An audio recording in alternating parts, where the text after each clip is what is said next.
Selamat datang dalam video pembelajaran untuk modul Teori Kewarganegaraan Republik. Bersama saya Ludovicus Boman Suadu. Anda mungkin sering mendengar kata republik dan republikanisme. Pada video pembelajaran kali ini, kita akan membahas mengenai teori kewarganegaraan Republik.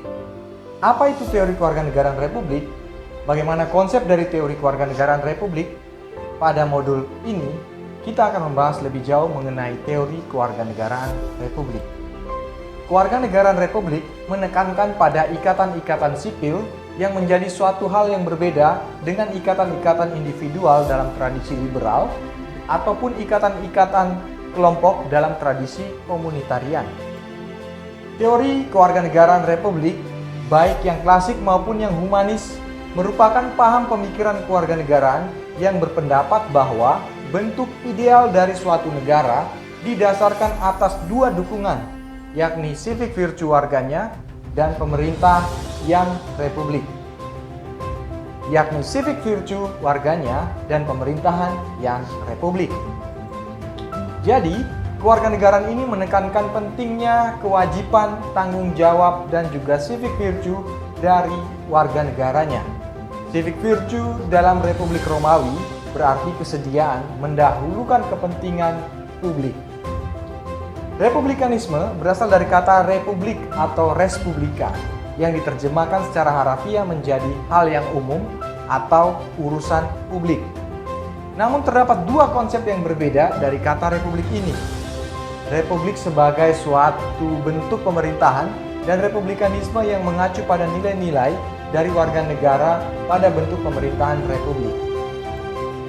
Republikanisme adalah teori kewarganegaraan yang menekankan partisipasi warga negara untuk kebaikan bersama masyarakat.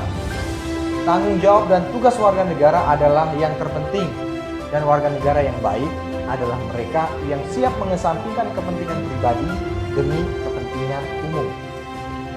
Republikanisme adalah ideologi yang mengatur suatu bangsa sebagai republik dengan penekanan pada kebebasan dan kebajikan sipil yang dipraktikkan oleh warga negara.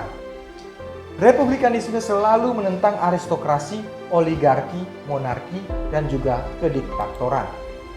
Lebih luas lagi, ini mengacu pada sistem politik yang melindungi kebebasan, terutama dengan memasukkan aturan hukum yang tidak dapat diabaikan secara sewenang-wenang oleh pemerintah. Banyak literatur yang membahas masalah nilai dan perilaku seperti apa yang harus diperlukan oleh warga negara jika republik ingin bertahan dan berkembang.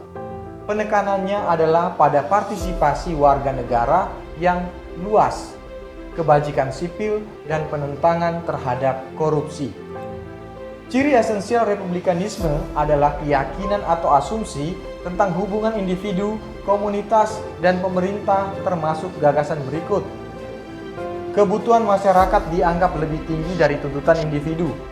Warga negara wajib berpartisipasi secara luas dan kooperatif dalam urusan publik.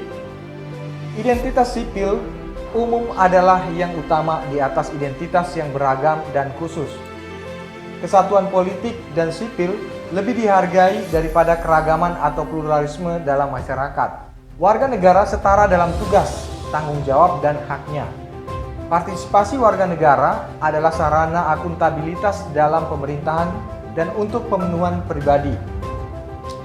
Kedaulatan rakyat adalah dasar dari pemerintahan yang baik. Pemerintahan yang baik menjalankan keinginan umum rakyat. Semua warga negara mampu mengatur dirinya sendiri.